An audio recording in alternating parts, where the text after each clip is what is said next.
కష్టాలకు ఆలోచించారు కేసీఆర్. ఇలా జిన్నారం మండలానికి ఇలా జంగంపేటకించి డబుల్ రోడ్, బొంతపల్లికించి డబుల్ రోడ్, మంగంపేటకించి డబుల్ రోడ్, కొడకంచికించి డబుల్ రోడ్, లక్ష్మతిగూడెంకించి డబుల్ రోడ్, ఇలా ఊట్లకించి డబుల్ రోడ్. ఇది ఎంత పెద్ద ఆలోచన. ఇలా ఈ రేట్లు ఎందుకు పెరిగినాయి? ఇలా మన భూముల రేట్లు ఎందుకు పెరిగినాయి? కేసీఆర్ ఆలోచన చేసి డబుల్ రోడ్ చేసింది కాబట్టి ఇలా మన భూములకు రేట్ వచ్చింది. ఇవాళ మా పంతులను అడిగినా, మా పంతులకు ఫోన్ చేసి ఏం పంతులు ఏమంటే, అరే నేను ఎక్కడ బిజీ ఉన్నా, ఇంకా నా ఏం చేస్తలేను. ఎందుకు పంతులు అన్నా? అరే రియల్ ఎస్టేట్ నడుస్తలేదు, ఏమి నడుస్తలేదు. అరే రియల్ ఎస్టేట్ కు నీకేం పంతులు సంబంధం అన్నా?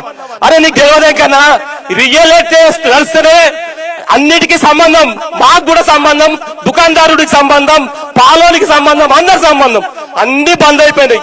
అసలు వ్యాపారమే లేదు, అమ్మేటోడు లేడు. ఎవడన్నా బిడ్డ పెళ్లికి వచ్చిందంటే 2 గుంటలు అమ్మి బిడ్డ పెళ్లి చేద్దామంటే అది లేదు. కొంటోడు లేడు, వస్తోడు లేడు, తిరుగుతోడు లేడు. నాశనం చేసింది ఈ రాష్ట్రాన్ని సర్వనాశనం చేసి ఇంకా గొప్పలు చెప్తున్నారు. 2 సంవత్సరాలు అవుతుందిరా నాయన, ఇంకెప్పుడు చేస్తావు? ఏం చేస్తావు? ఉన్న స్కీమ్లన్నీ బంద్ పెట్టినావు.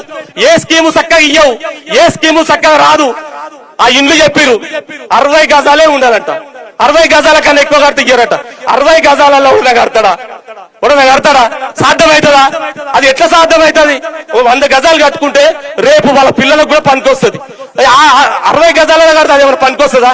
అడ్డమైన స్కీములు పెట్టి, పనికిరాని రూల్స్ అండ్ రెగ్యులేషన్ పెట్టి ఇలా ప్రజలను ఆగం చేస్తుంటూ, రైతులు మనమందరం కూడా కలిసికట్టుగా ఉండి జంగంపేట జిన్నారం ఏదైతే సర్వే నంబర్ ఉందో మా మేడంకి ఇక్కడ ఉన్న నాయకులందరూ కూడా పూర్తిగా మద్దతు ఇస్తాం. మా అందరు హరీష్ అన్న కూడా చెప్పినాం, ఆ రైతులకు ఏదైతే 600 గజాలు ఇస్తున్నారో 600 గజాలు ఇవ్వాలి, లేకుంటే ఆ భూమిని తిరిగి మళ్ళీ ఇవ్వాలి. అట్లాగే జంగంపేట కూడా అదే చేయాలి అని కోరుకుంటూ ఈ ప్రోగ్రామ్ కు నిన్ననే మధ్యాహ్నం చెప్పినాం. హరీష్ అన్న అడిగితే ఈ కార్యక్రమానికి వచ్చింది, ఈ కార్యక్రమానికి టైం ఇచ్చింది కాబట్టి ప్రతి కార్యకర్త, సర్పంచ్, ఎంపీటీసీ నాయకులు, రైతులు అందరూ కూడా ఈ కాన్స్టిట్యున్సీ లో మా ఆదర్శన ఆధ్వర్యంలో కష్టపడి ఈ ప్రోగ్రామ్ ను సక్సెస్ చేసినందుకు అందరికీ తెలంగాణ వందనాలు తెలియజేస్తూ మరి దగ్గరకు వచ్చింది హరీష్ అన్న. అందరు ఇప్పుడు మా మున్సిపల్ చైర్మన్, మాజీ సర్పంచ్ల ఫోరం రాష్ట్ర అధ్యక్షుడు మా సోమన్న గారు మాట్లాడాల్సిందే కోరుతున్నా. పటాన్చెరు నియోజకవర్గ రైతు భరోసా నిధుల కొరకు ఈరోజు జిన్నారం మండలంలో ఏర్పాటు చేసిన ధర్నా కార్యక్రమానికి విచ్చేసిన అక్క సునీత లక్ష్మారెడ్డి గారికి, నియోజకవర్గ ఇన్ఛార్జ్ ఆదర్శన్న గారికి, ఇక్కడ ఉన్న పెద్దలందరికీ, తెల్లాపూర్ నుంచి వచ్చిన మా కౌన్సిలర్, వైస్ చైర్మన్, అధ్యక్షుడు దేవన్న గారికి అందరికీ, ఇవాళ పటాన్చెరు ఓట్లు రేవంత్ రెడ్డికి అవసరం లేదు. ఎందుకంటే ఇవాళ గడ్డ పడిపోయింది కాబట్టి ఇవాళ ఓట్లు అవసరం లేదు. 3-4 నెలల్లో స్థానిక ఎలక్షన్లు వస్తున్నాయి. మీరు గుర్తుపెట్టుకోవాలి, ఇక స్థానిక ఎలక్షన్లు 3-4 నెలలు వస్తున్నాయి.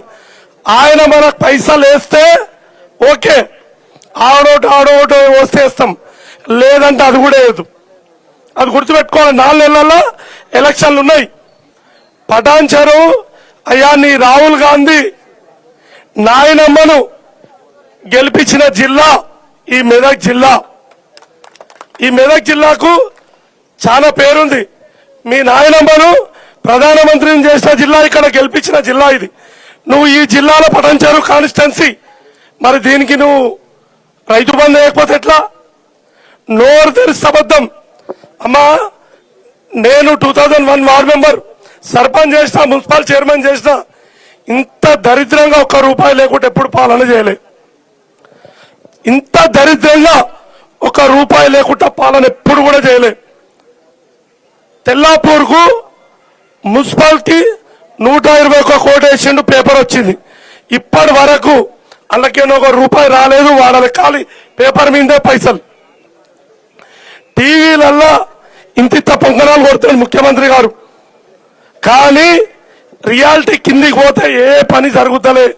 ఇదే కేసీఆర్ గారు, ఇదే జిల్లా మంత్రి హరీష్ అన్న ఉన్నప్పుడు చేసిన పని లేదు తప్పితే వాళ్ళు వచ్చిన 18-19 నెలల్లో ఒక్క పని జరిగినట్టు మీరు చూపియండి అన్న. ఈ పటాన్చెరు కాన్స్టిట్యున్సీలే కానీ తెలంగాణ రాష్ట్రంలోనే కానీ నోరు తెరిస్తే అబద్ధాలు. హరీష్ అన్న తిట్టడం, అరే నీ కర్మ కొద్దీ లక్కీ డ్రాలో ముఖ్యమంత్రి అయిన బాబు హరీష్ అన్న ఎక్కడా, నువ్వెక్కడా, కేటీఆర్ ఎక్కడా, నువ్వెక్కడా? వాళ్ళ కాలి గోటికి కూడా సరిపోని వ్యక్తి ఇవాళ ముఖ్యమంత్రి అయ్యిండు. ఇంకో విషయం మాట్లాడితే చంద్రబాబుని మెచ్చుకోనికే మనసు వస్తుంది, కిరణ్ కుమార్ రెడ్డిని మెచ్చుకుంటాడు, ఆందోళన మెచ్చుకుంటాడు, ఆందోళన కాలు మొక్తాడు. కానీ హరీష్ అన్నను, కేటీఆర్ ను, కేసీఆర్ ను మెచ్చుకోనికే ఈయనకు మనసు ఒప్పది. టీము కూడా చూస్తే నాకు కార్యాలు కాలుతుంటే ఓసారి, అరే దరిద్రుడా, నీ ఓడు నీకైతాడా, బయటోడు ఎప్పుడు మన కాడరా నాయన. మనోళ్ళు మంచుకుంటే మనం మంచుకుంటాం. అట్లా మనోళ్ళని ఇంత చేస్తే పెద్ద వ్యక్తిని చిన్న చూపు చూస్తుంటే ఓసారి బాధ అనిపిస్తుంది. మరి ఎప్పుడైనా పటాన్చేరు వస్తే మనం అందరం కూడా అడ్డుకునే కార్యక్రమం పెట్టుకోవాలి. ఆయన దుర్మార్గుడు, నీచుడు, నికృష్టుడు. ఆయన గురించి ఎంత మాట్లాడినా తక్కువనే. హరీష్ అన్న వచ్చే వేలైంది, మరి రైతు బంధు ఎక్కడ కూడా రాలేదు. మన పటాన్ చెరువును చిన్న చూపు చూసిండు కాబట్టి రాబోయే ఎలక్షన్ లా ఆయనకు అందరం కూడా తగిన గుణపాఠం చెప్పి ఆయన మనకు వేయనందుకు పటాన్ చెరువులు కర్రు కాల్చి పాత పెట్టిరా అనే విషయం రేవంత్ రెడ్డికి తెలవాలంటే పటాన్ చెరువులందరం ఐక్యత ఉండి రాబోయే ఎలక్షన్ లా ఆయనకు బుద్ధి చెప్పాల్సిన అవసరం ఉందని తెలియజేస్తూ నాకు ఈ అవకాశం ఇచ్చినందుకు పటాన్ చెరువు జిన్నారం వెంకటేశ్ అన్నకు, రాజు గారికి ధన్యవాదాలు తెలియజేస్తున్నా. Thank you.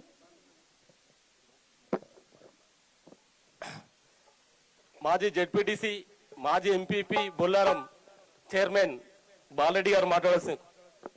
సభకు నమస్కారం.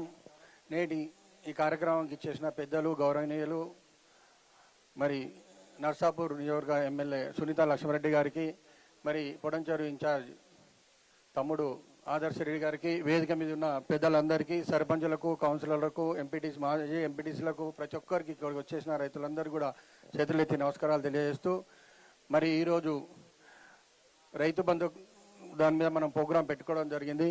మరి మన పొటంచెరు నియోజకవర్గానికి రైతు బంధు ఎగ్గొట్టడం మరి ప్రభుత్వం దుర్మార్గమైన ఆలోచన అని కూడా తెలియజేస్తా ఉన్నా. రేవంత్ రెడ్డి ఏ ఆలోచన చేసినా ప్రజలకు నష్టం చేసే కార్యక్రమం తప్ప పేదలను నష్టంలో చేసాడు తప్ప వేరే కార్యక్రమాలు ఏం పెట్టుకుంటలేడు. మరి ఈ జిన్నారం మండల్, ఈ ఏదైతే ఔటర్ రింగ్ రోడ్ దగ్గర ఉన్నాయో ఆ గ్రామాలకు అన్నీ కూడా అక్కడ ఉన్న ప్రజలు అన్ని విధాలా నష్టపోతా ఉన్నారు. ఇప్పుడు రైతు బంధు కూడా నష్టపోతా ఉన్నారు. మరి భూముల రేట్లు ఇక్కడ ఎక్కువన్నాయని చెప్పి ఇక్కడ ఉన్న అసైన్మెంట్ దారులతో కూడా భూములన్నీ కూడా గుంజుకోవడం జరుగుతూ ఉంది. మరి ఎందుకంటే ఇప్పుడు గుమ్మడిదాల కాడ ల్యాండ్ తీసుకోవడం జరుగుతూ ఉంది, మరి జంగంపేటలో కూడా తీసుకోవడం జరిగింది. మరి 600 గజాలు ఇస్తాను, అక్కడ కూడా ఇవ్వలే. అదేవిధంగా ఏదైతే ఇండ్ల కార్యక్రమం పెట్టుకుంటో, మరి ఇండ్ల కార్యక్రమం బొల్లారంలో చూస్తే 154 మంది అప్లికేషన్ పెట్టుకుంటే 10 మందికి ఇచ్చారు. 10 మందిలోకి వెళ్ళి కూడా మళ్ళీ 3 తీసి 7 మంది ఎలిజిబుల్ అంటారు. అంటే మీరైతే పెట్టుకోండి మేము ఇస్తామని చెప్తా ఉన్నాడు. మరి అందరినీ కూడా కట్ చేసి మళ్ళీ సాధ్యం అయితే లేదని చెప్పి ఏదో కారణం చెప్పి తీసేస్తా ఉన్నాడు. అదేవిధంగా మరి రాజు పథకం బట్టి అందరు అప్లికేషన్ పెట్టుకోమన్నాడు, యువ వికాస్ అని.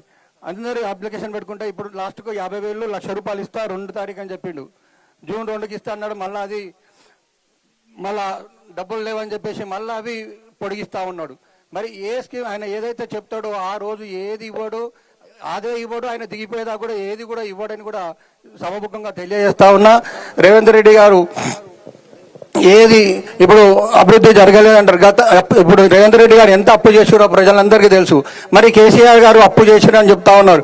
ఇక్కడ అప్పు చేస్తే ఏం చేసిండు? ప్రతి గ్రామంలో శ్మశాన వాటిక కట్టిండు, ప్రతి గ్రామానికి ట్రాక్టర్ ఇప్పేయడం జరిగింది, ప్రతి గ్రామంలో మౌలిక వసతులకు నిధులు కేటాయించడం జరిగింది, మిషన్ కాగితం ద్వారా ప్రతి చెరువు చేపేయడం జరిగింది, మరి ప్రాజెక్టులు కట్టడం జరిగింది, డబుల్ రోడ్లు వేయడం జరిగింది, రైతు వేదికలు కట్టడం జరిగింది. ఇవన్నీ చేస్తే మరి అప్పులు కాకపోతే ఏమైతాయి? అప్పులను తీర్పుదాం అనుకుంటూ కానీ అది మళ్ళీ ఈ దళితుడు వచ్చేసి మరి ఇంకా అప్పులు చేస్తారు కాబట్టి అసంటి పనులు మంచి పనులు కూడా ఒక్కటి చేస్తలేడు.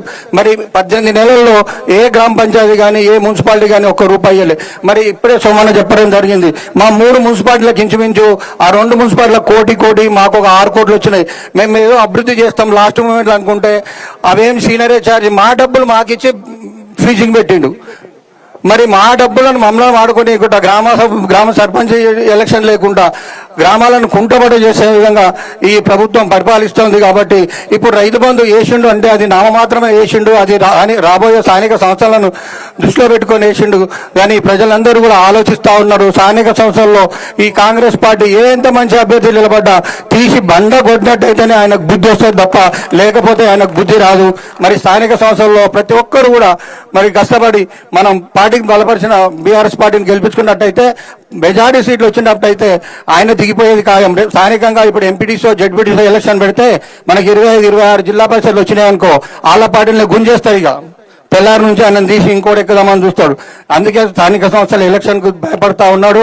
మరి ఎక్కడైతే రైతు బంధు ఇక్కడ ఉందో మరి మేడం కూడా మాట్లాడడం జరిగింది.